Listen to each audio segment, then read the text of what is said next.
In the original Cinderella story, the original Grimm's version, the ugly sisters are actually beautiful on the outside. They're ugly on the inside. If you peel back anyone's psychology about beauty, it's really formed in fairy tales to this day, because if you look, beauty plays such, what I would say, overly important role in the idea that the beautiful girl gets saved. Lipstick and fragrance is much more related to your psyche. It has to suit you on the inside as well. I'm very interested in the idea of rewriting the role of beauty in fairy tale, and I am bringing back the 7 deadly sins. I'm Sigourney Cantelo and welcome to Beautiful Inside. I've been a beauty and health journalist reporting on how to be beautiful on the outside for 22 years. Now I want to explore inner beauty as well. I've been influenced to make this shift by my own mental health journey, and it's prompted me to look for people like me who are willing to share their story. How do they care for their inner self while also attending to the outer? What have they learned about finding strength and courage and happiness in today's ever more challenging world? And what are the strategies that they've found to maintain that radiance, that joie de vivre, the inner spark that comes about when our minds and bodies are in balance? Come with me as we go inside the homes, routines, and inner lives of fascinating people. We'll discuss the science and psychology of beauty and self-care and give you the tools to look and feel the very best you ever have, inside and out. This episode is proudly brought to you by Internals, the new premium supplement brand powered by Synergy Skin. When it came to finding a sponsor for my first season, Synergy Skin was the first brand I actually approached. Not only do I love using their skincare, but I adore the brand founder, Terry Vincent-Jones. We've been friends for years and I've co-hosted many of their events, including their latest debut, Internals. Terry, who is a cosmetic chemist and an author, she wrote the incredible book Skinformation, is just a wealth of knowledge, and she's my oracle when it comes to all things longevity and inner health. In fact, every time I see her, I whip out my notebook and take notes on everything she's taking, from supplements, her diet, and her exercise. She looks absolutely incredible, but she also is a shining example of how inner beauty radiates from someone. She has this beautiful warmth, energy, vitality that just comes through in everything she creates. Both the skincare and the supplements are made in Australia, and they only contain potent ingredients that are proven to work. They're the perfect blend of science and nature. It's no surprise then that Terry's latest creation, Internals, is equally impressive from an efficacy and ingredient standpoint. But what I love most about them is that they're designed to boost your beauty and health from the inside out, which is exactly what we're all about here at Beautiful Inside. Just wanted to jump in quickly. We are running the most incredible subscribers giveaway with Synergy and Internals. So stay tuned. At the end of the episode, I'll be here in my bathroom. I'll be showing you my favorite products from the range. They are in this incredible gift box that is worth $689, and we've got 5 to give away. So I will tell you how to enter at the end of this ep. Beautiful Inside acknowledges the traditional custodians of the land that this podcast is recorded on, and we pay our respects to elders past, present, and emerging. Today I'm thrilled to share an interview with an extraordinary woman, Poppy King. Now, I knew Poppy would be a really interesting guest for Beautiful Inside because her entire career has been devoted to the transformative power of lipstick. She understands deeply the profound psychological impact of cosmetics and beauty, and she really understands the connection between inner well-being and outer presentation. Now, I first met Poppy probably 15 years ago when I was working at Vogue.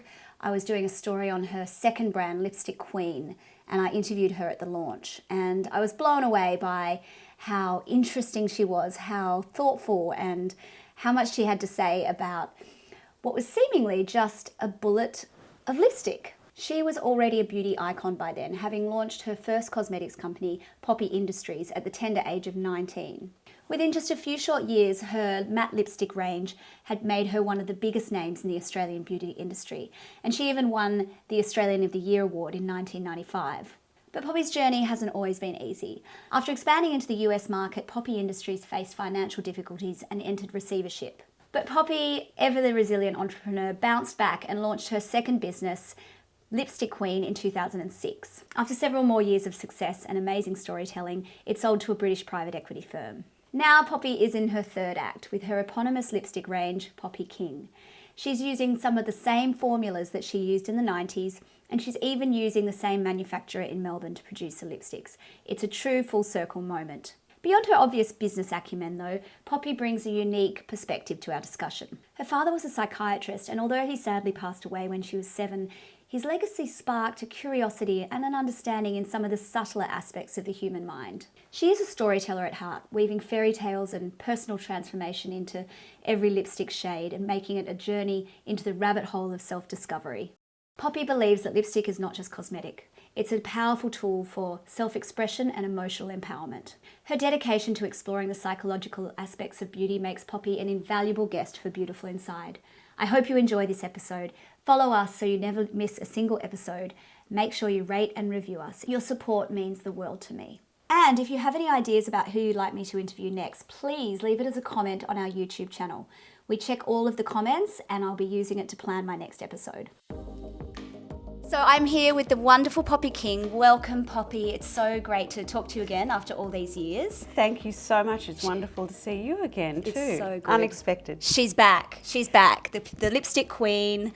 Not that you ever went anywhere, really. You were just over in New York, but your brand is back. Absolutely. I mean, I'm back. The most important thing is that I'm back manufacturing in Australia. Yeah. So that's really what is motivating me, is to come back to Australia and become an exporter again of lipstick from an Australian factory. So I'm back as an Australian exporter.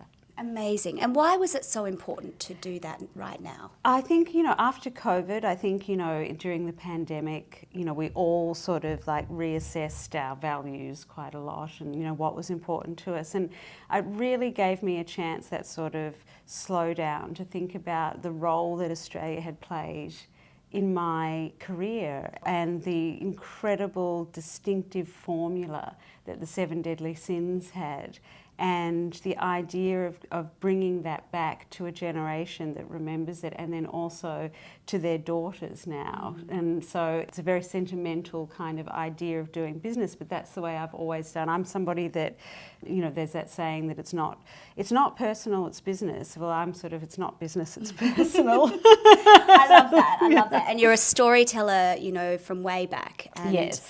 Tell me, what is the story now? What is the Poppy King lipstick story? So it really is, the story is as it's always been, which is that I always do lipstick in a way that is very cerebral, meaning that kind of like it's not a celebrity-based proposition or makeup artist-based proposition or kind of models or anything like that. I'm not really somebody that markets with aspiration, so I don't put in front of people a sort of standardised idea of beauty and say you should aspire to this.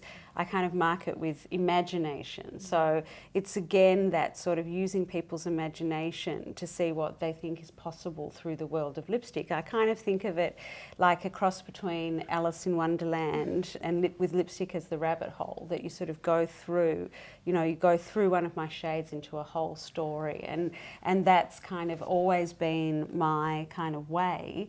And it's definitely part of, of Original Sin. There's so much, which we'll get into, there's so much in the story that kind of you go in a little bit deeper and deeper and deeper, and then you're going into your psyche. Well, this transitions beautifully. I mean, I really wanted to talk to you because obviously we're exploring the psychology of beauty. Why it's so important? Why do you think lipstick is so important to women? I think lipstick and fragrance are not cosmetic. I think everything, mascara and eyeshadow and all that is important, but in a cosmetic way, meaning that it changes or enhances or corrects. But lipstick and fragrance is much more related to your psyche. It's something that is really about it has to suit you on the inside as well. It's about who you are on the inside as much as who you are on the outside. And I think that lipstick is something that, it has the capacity to really take you into a transformative space. Like kind of, you can put on a lipstick and feel completely transformed. It's almost like a superhero cape. And I think that is something that is unique to lipstick that's not cosmetic. Absolutely.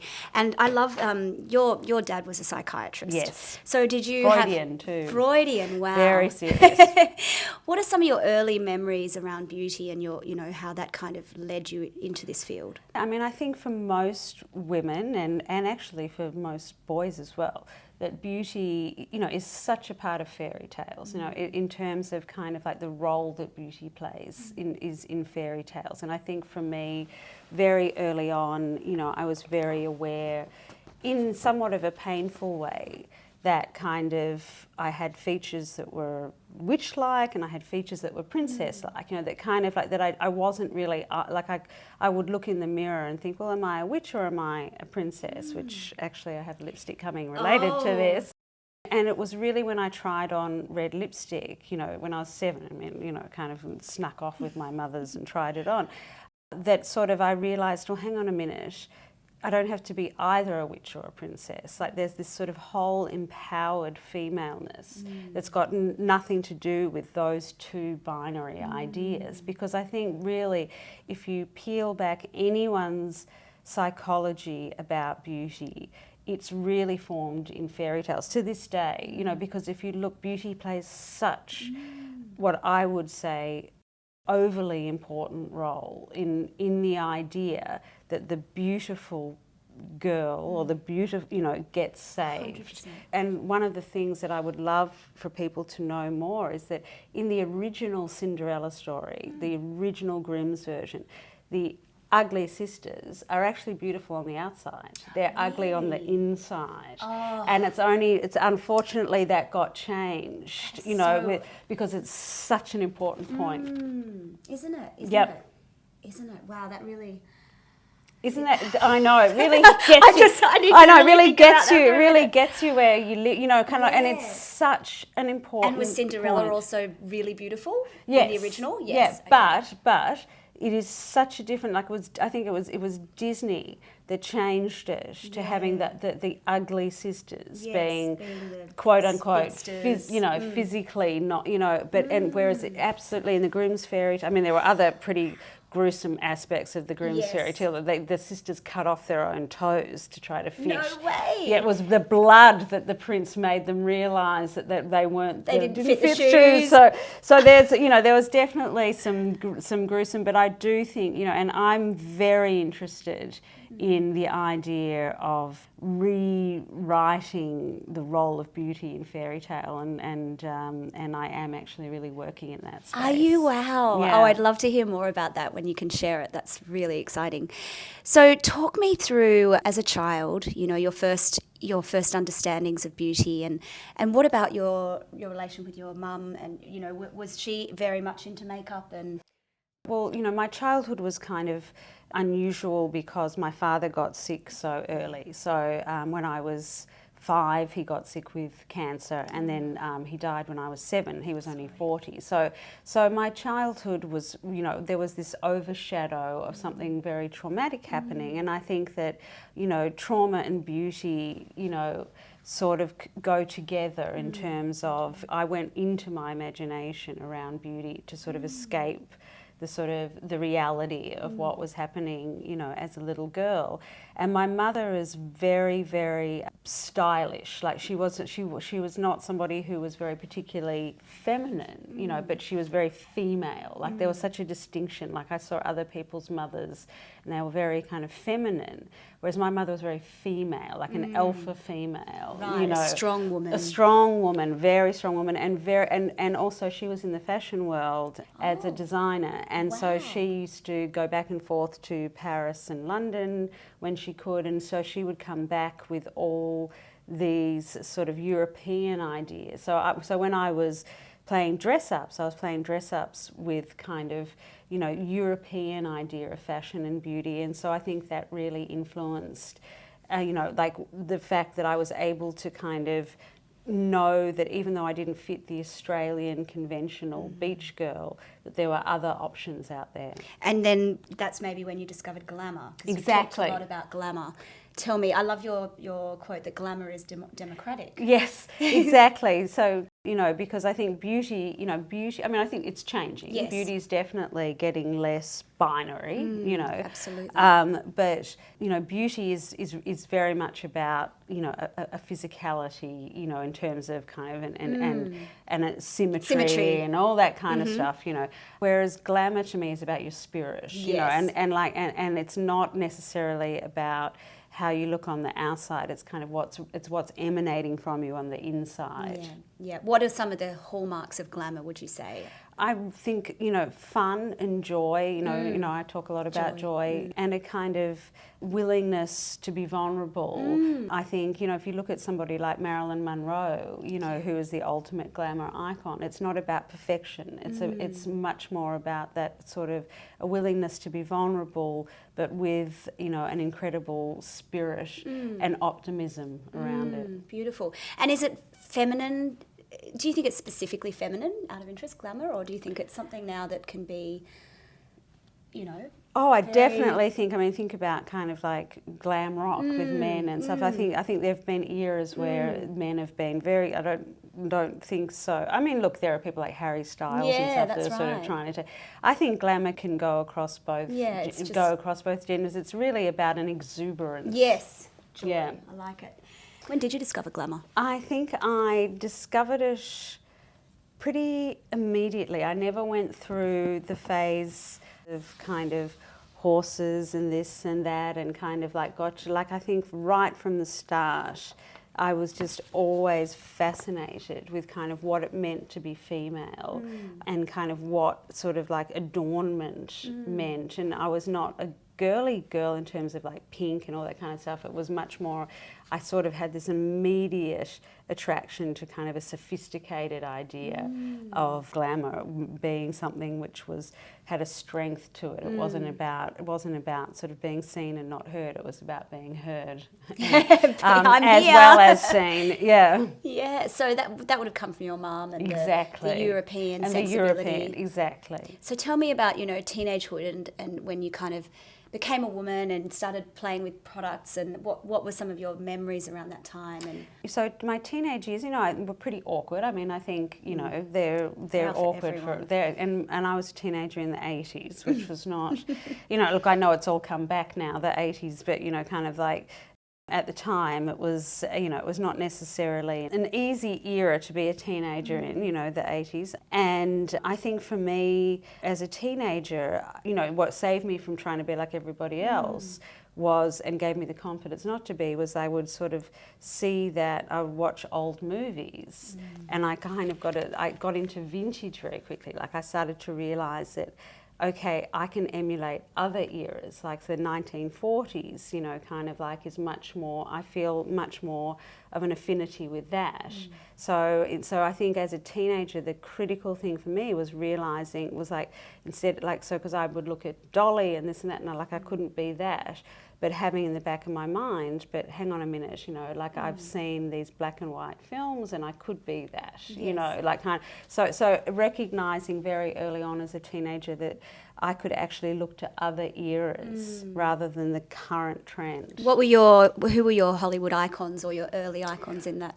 I guess, you know, Lauren Bacall, Louise Brooks, you know, Rita Hayworth, you know, all of those, Marlene Dietrich. Were you wearing all the vintage fashions as well? I started with it. I mean, was really more starting with looking for 1940s style lipstick. And then I started to go into but, you know, when you're somebody who is vintage inspired, you know, it's a fine line between costume and fashion, you know. So I've always sort of been vintage inspired, but in a way where I put a modern twist on it. Yeah, because otherwise, not top to toe. Yes, not top to toe. You want to feel like you walked out of it. No, exactly. out of a, you know, a wax museum. Yeah. And do you remember any of? Did you have any cringeworthy beauty moments or fashion moments from those years? Oh God, yes. I can remember so clearly the first time I ever went on an official date, and I must have been about 12, and we went to a school fair. And this was in the early 80s, and I had on stirrup pants, black stirrup pants. I had on a royal blue V-neck ribbed sweater, oversized ribbed sweater. I think it was from Portman's, and a paisley shirt underneath, and a toggle. You know that like kind of like, and pointy shoes, like kind of like. So I mean, I can remember that outfit so. That would have been clearly. A major moment. Like that would have been fabulous. It was so. Stirrup pants and electric blue ribbed V-neck Fantastic. sweater. Good on you. I mean, that takes balls to wear that, you know, like. I mean, I can remember everything about that outfit. Did the date go well? I can't remember the date. This is right, isn't it? We always remember what we wore, but we can't actually remember any of the other details. Oh, that's fabulous. And how has your perception of beauty and self-image evolved over the years? Well, you know, it's in many ways it's stayed the same in terms of, you know, I am very much a believer in exploring sort of time travel with beauty and kind of not getting caught up necessarily in what the trend of today is, but kind of really finding kind of like where your spirit lies in terms of a whole scope of beauty and kind of looking more towards art than fashion for beauty. So for me, you know, I see more in galleries and paintings and abstract that will influence me more around beauty than than watching, you know, kind of beauty tutorials, whatever. Like kind of, it's much more, for me, I've always kind of looked at where abstract ideas of beauty and then distilled them into my own. And I think, you know, I'm 51 now, so, you know, I think that... You look fantastic. Oh, thank you. And so I think what's happening, you know, is like there's all sorts of things that start to change in terms of your physicality around beauty, which then in turn changes your psychology around beauty. And I'm finding that, you know, I really understand that beauty is so much more a state of mind, you know, and certainly living in New York, it's really shown me that, because like I was saying to somebody the other day, that New York as a city is almost like a mirror. And like if you go out there, and talking about your state of mind, if you go out there feeling not so good about yourself, New York will reflect that right back at you. Do you know what I mean? Like people will bump into you, people will be rude, and if you go, but then the next day, if you go out and your state of mind is that you feel good about yourself, everything, doors open. Doors open. You know, so it really, I think I'm more and more understanding how it's so much less to do with how you look and so much more to do with how you feel. That is so true, isn't it? You know, and the most beautiful people are the people that just shine from within, and they have that openness and that kind of interest in other people, and they're engaging, and that's all about mindset. And and I must say that sort of Celeste Barber, you know, like watching those videos is also really, is really interesting, because you see sort of like, to me, she always looks much more beautiful than this quote-unquote model or whatever because the model is taking themselves so seriously and all that. And then when you see Celeste Barber doing, the spoof of it, to me, that she looks so much more beautiful than, because she's having fun in her own. And there's an person. Intelligence, and there's exactly. that's right. There's an attitude.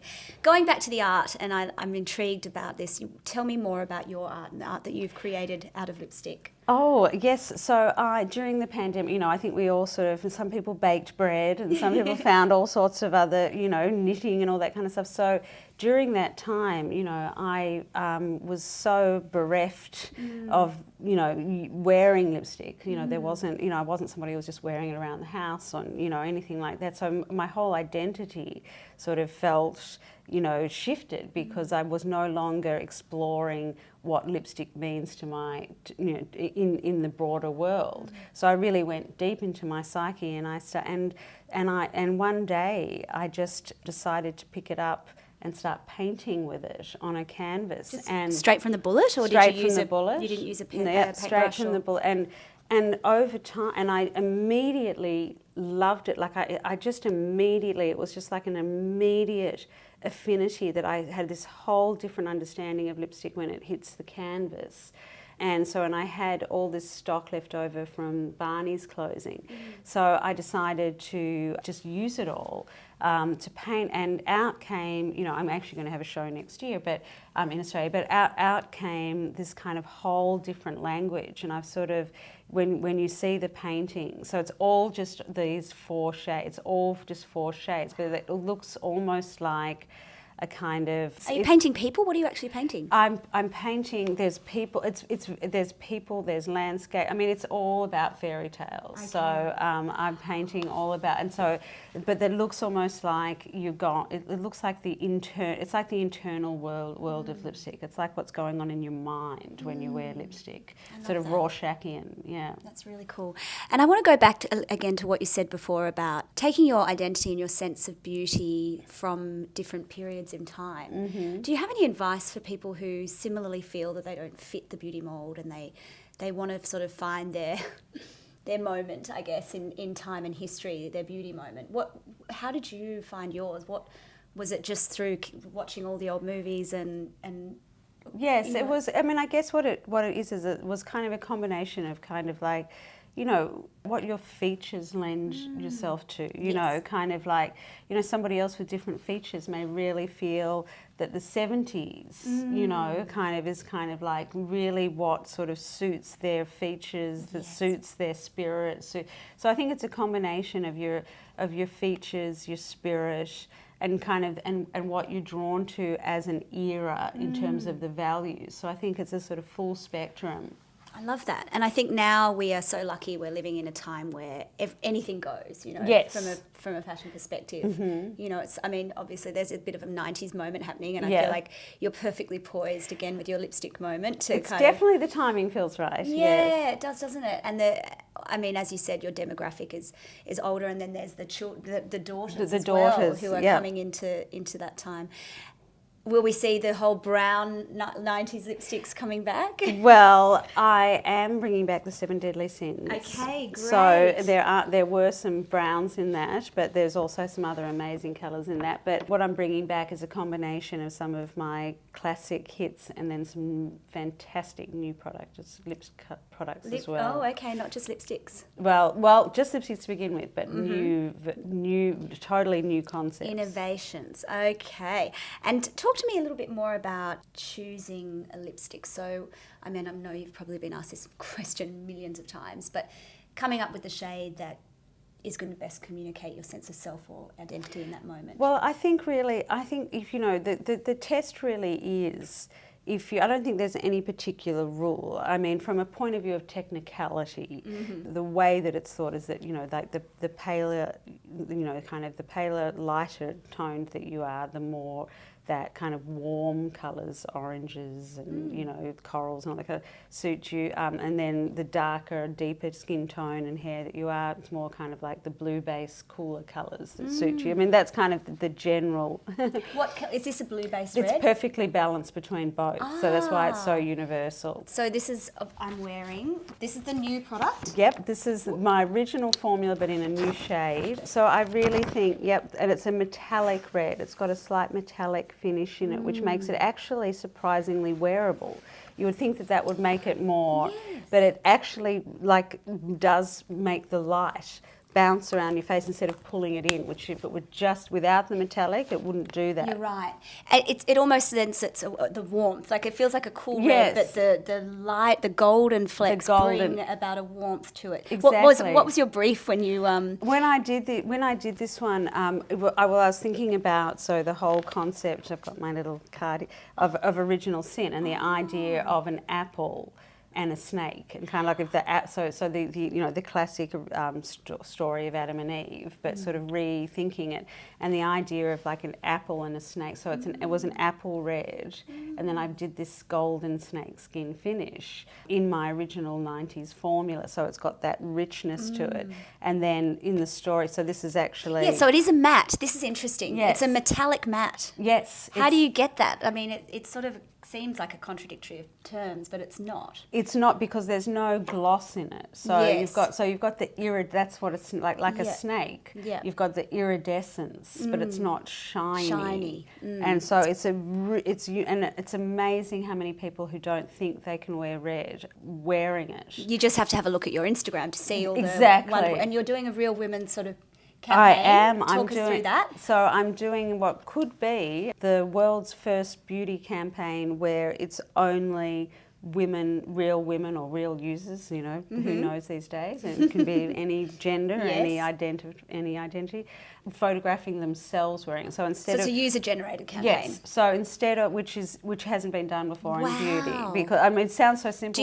Do you submit pictures of yourself or just post them? People post it, send them to me. Send them to you, yeah. On Instagram, on DM. Yeah, on DM, and because usually when beauty companies use real people, they bring them into a studio and style them and put them through the lens of the brand. This would be the first ever beauty campaign where it's just completely the actual users, and you've got one person who's like a retired teacher in her 60s next to someone from Gen Z who's, so it's the diversity and the absolute kind of democracy of it could be really actually a world first, because I'm going to keep going like this. Okay, so it's just you take a photo, you submit it, and then what are you going to do with those photos? Well, they're all up on my Instagram. They're on your Instagram. Are you going to use them anywhere further, or are you going to kind of... Maybe, down the track, maybe one day. So if you're wanting to be discovered... be one of the real... So be one of the first pin-up people. The real model. So it's real, and it's wonderful. People, so many women are sending, say, I've never ever done a selfie before, but I want to be part of this. I really respect what you're doing with having real people showing themselves. I love it.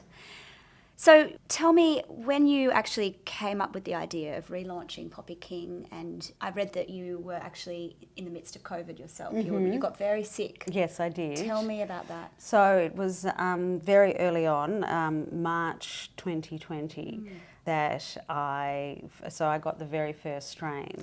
Do you know where you got it? I immediately started helping an elderly neighbour who lives in a walk-up. I was doing her grocery shopping for her, I immediately was sort of concerned about her. So she got it, and I think that's how... Did she survive? Yes, she did, thank God. Kind of, because it was so touch and go at that point. Did she make it go to hospital with it? Or? No, I ended up in hospital with it. You? Yeah, I was in emergency twice with it. And so it really, it's only in retrospect I look back and I really realise that kind of I was really fighting for my life. It was an incredibly confronting and shocking time for the whole world. And how long were you sick with it? I had long COVID. I had it for 8 months. Oh my God. Yeah. Wow. So, but how's your health now? It's it's still compromised. I think there's still sort of like ramifications, but I think what happened was, as I said before, it really did give me a whole new kind of perspective on what's important. Yeah. And that made you want to bring the business out in Australia, give back to Australia. Exactly. It made me want to be an exporter of Australian product again, just like I did in the 90s. And I'm launching on, Moda Operandi, which is a major accomplishment next month, or this month actually. And so, I'm launching around the world with Australian product. That's beautiful.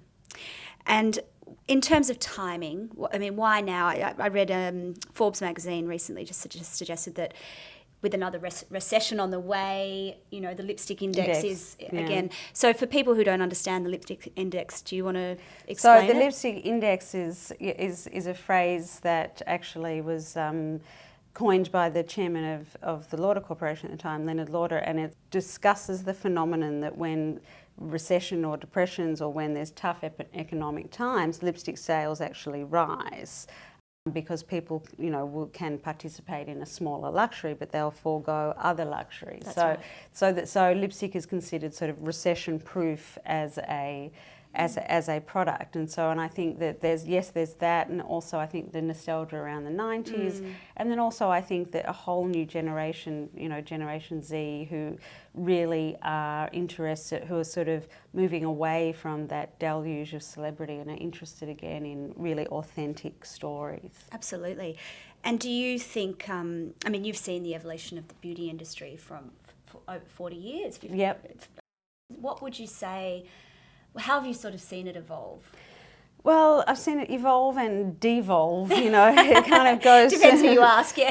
It goes through cycles. I mean, I think that look, definitely at this point there is much more diversity in terms of skin tone, in terms of shape and size and features and, all of that. So it's definitely evolved in terms of being more diverse, but I think the industry itself and its goals are still pretty exploitative in terms of just pumping out as much product as possible, not necessarily product that people want, but product to just fill and grow their own sales. So I think there's too much supply, much too much supply, and that the demand is not there and the beauty industry is just pushing a lot of supply that doesn't need to be there. And one of your gripes you said when you worked in big cosmetic was that, you had to predict the customer. Yes. Rather than understand the customer. Yes. And, that's the thing, is kind of like the sort of having a beauty business that's based on the numbers first, and then having to find a way to make the numbers, versus having a beauty business that's based on the customer first and finding a way to get to relate to that customer, and then as a result seeing what the numbers are versus the other way around. And it's interesting now how the beauty startups do seem to have that edge on the big businesses, because they do have that interplay and that conversation with the customers. Exactly. Especially through social media now, and like what you're doing with the campaign. Yes, exactly. So I think that, I think there's a big division between, beauty big business and beauty small business. And, ultimately I do think that big business beauty is going to have to change a lot of its practices. It is, absolutely. So it seems that you're doing or have done a lot of research into beauty narratives and mythology around beauty. And I'm interested to tease a little bit more of that out from maybe fairy tales, some of the little known kind of beliefs that we have around beauty from childhood. Is there anything that you've discovered through your research that you want to share? I guess, certainly kind of with the lipstick that I did, frog prints, the green that turned pink, that's obviously, Tell people more. So about that was a lipstick in my previous brand, Lipstick Queen, that was very, very successful, and I'm actually bringing back a version of it. So it was green in the tube, and then it worked with the pH lips, and then turned this kind of rose colour. So cool. It came from the saying that you have to kiss a lot of frogs to find a prince, right? It's so good at storytelling. I love these stories you come up with. Thank you. So, but really for me, kind of like, even though I do, really take inspiration and really from the fairy tale vernacular, really for me, kind of what it's always about is self-empowerment. So for me, a lipstick like Frog Prince is not about finding the prince, it's about taking the chance. So for me, kind of like what I've really learnt about with fairy tales, that I think, that is really, it's not about kind of like the happily ever after. That's not really what fascinates me about fairy tales. It's about the chances that one takes in, and encouraging that idea of possibility and transformation within oneself, not by who you marry, but by by how you transform within yourself. Taking risks or taking chances. I mean, I have a 7-year-old daughter, so I'm thinking, as you're saying all this, about all the fairy tales we feed our children, and what's that doing to them, later in life. I mean, we have always accepted all these fairy tales, but is there, how can we rewrite the narrative? Well, I'm working on it. Well, that's extremely exciting. So tell me more about what self-care plays in your daily life. You're obviously very busy, you've got a lot going on. I think everyone needs to. I don't think there's anyone who isn't busy and got a lot going on. For me, it's going to sound like a crazy cat lady here, but warning you. For me, I know that I cannot be happy in my life without a relationship with a four-legged friend of some How many sort. Cats do you have? I have 2. That's not crazy, I love dogs, cat lady. That's all right. What are their names?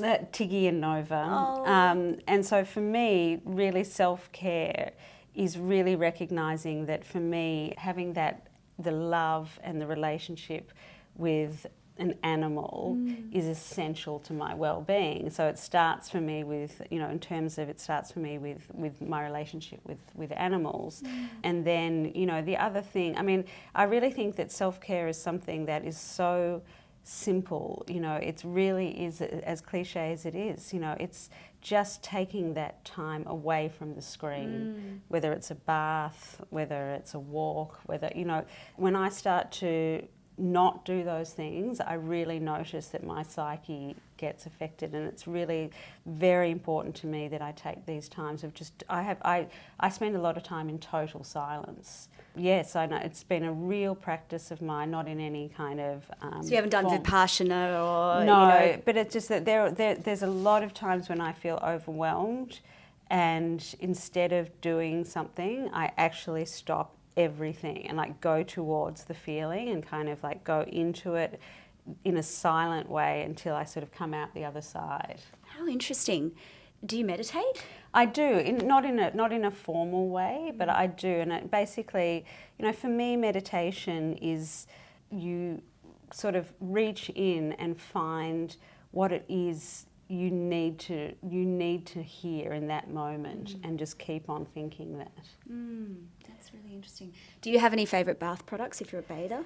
Oh, I just love all, but I'm a sucker for bubble bath, and bath bombs. I love all those. Any particular brands or products? Oh, any. Actually, I just found a really good brand in Australia, Zen or Zen or something like that. It was in Priceline. Oh, great. I'll look it up because I'm looking for some nice bath stuff. It was such great bubble bath. And also another brand that I found, some of the Australian bath and body products are really exceptional, But yeah, I think a bubble bath is just, it's never lost it. It just still feels so special. Doesn't it? Yeah. I love bathing. I don't understand people who don't. Yeah. And I think it's very divisive. You're either a bather or Yes. you're not. And people look at me like I'm mad, but I have a bath almost every day. Yeah, yeah. It's just downtime. It is, yes. And do you have, what fragrances do you wear? I'm curious. Recently I've always sort of switched around with fragrances, and recently I've been wearing this one called Eccentric Molecules. Do you know that one? Yeah, so that one is one that I really love, but I switch around. Do people stop you when you wear it? Yes. That's one of those ones where people go, it's so ooh, distinctive. What is it? Eccentric Molecules. It's meant to work with your pheromones or yes, something. it's amazing. Yeah, I love that's that. a good one. So you've had a lot of sort of moments in your career where it's been very challenging, I'm sure. Yes. How do you handle those moments of self-doubt and vulnerability, and how do you sort of overcome them? I think, is recognising that they are inevitable.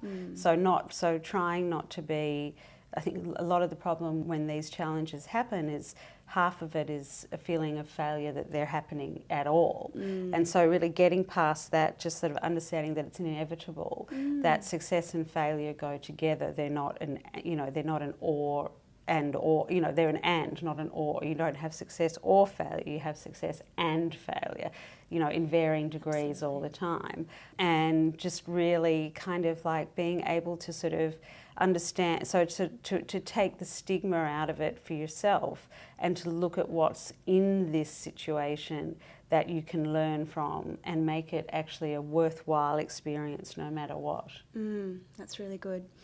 What's the most challenging time from a confidence perspective that you can remember, and how did you pull yourself out of that?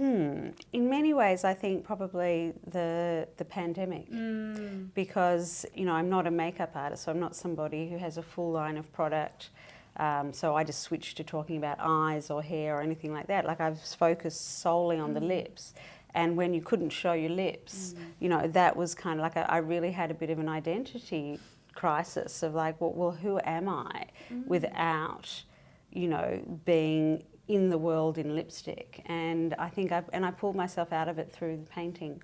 Right. You found a new way through creativity. That's even a new way to play with lipstick. Exactly. Physically, you did. Yeah. How interesting. Did you feel? I know I felt like this was going to go on forever. Did you feel like we would be masking up forever and we'd There be were hiding our times, mouths? yeah, I mean, there were times when you just didn't know, you know. I mean, like I sort of assumed by looking in history that with other sort of, you know, epidemics and pandemics that it would pass. You know, I don't think we'll ever feel, I think the generation that went through this will never quite feel like that's not possible again. No, that's right. I know, it was everything, the rug was ripped up Yeah. under us so quickly.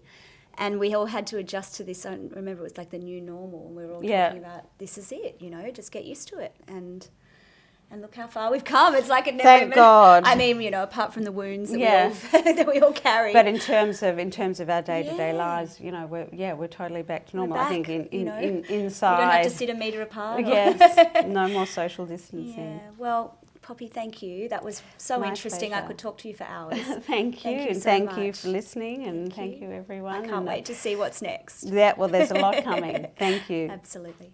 I really hope you enjoyed that episode. We have been getting the most incredible feedback on Beautiful Inside, and to celebrate, we want to do a special gift for our subscribers. So Synergy Skin and Sinternals have very kindly given us 5 incredible boxes of my favourite products to give away. So very quickly, I'll tell you why these are my favourite products from the range. So this is Ultra Cleanse. This is a beautiful product. It's a pH balance cleanser. It's really hydrating, doesn't strip the skin, does get a bit of lather on it when you add water, so it really feels like it cleans the skin really well, but it doesn't strip. So this is the vitamin B. This is 13% niacinamide. It's very potent. It's really beautiful to use, very lightweight. Basically, that strengthens your skin barrier function. Hylavive. This is a triple hyaluronic acid serum with a triceramide complex, so it's just full of the most hydrating ingredients you can imagine. Retifol. Now, a lot of retinols are problematic for people. This is an encapsulated retinol combined with a gentle acid-free exfoliating peptide technology. It's also BHT and BHA free. It's an amazing way of getting an active, stable form of retinol. Uber Zinc is a bit of a cult product, a protective daily moisturizer with zinc oxide, but it's a really high potency. 21% mineral zinc oxide. So this is great for those really sensitive skins, acneic skins who really struggle to find a sunscreen that they can wear, that they can tolerate. Or if you want to have a very natural sunscreen that doesn't have any chemicals in it. SPF 15, but it's fine to wear it out in the sun as long as you reapply it. What I love about these products is they're clean. They don't contain any chemical nasties, anything questionable, anything that you don't want to have on your skin. This is the new baby from Synergy Skin. It's Sinternals Energize Plus. This is a NAD booster. So when your dietary intake is inadequate, it elevates the cellular NAD Plus levels in mature adults. It maintains skin health and hydration, supports cellular energy and repair, supports nervous system health, and assists in the efficient breakdown of carbohydrates, fats and proteins, supports healthy gut lining for digestive wellness and nutrient absorption, reduces free radical damage in the body. So it's a bit of a do-it-all supplement. I will put all the details in the show notes on how to enter. So good luck! Thank you for joining me on this episode of Beautiful Inside. If you enjoyed this, the best thing you can do is share it with a friend, leave a review or give us a rating.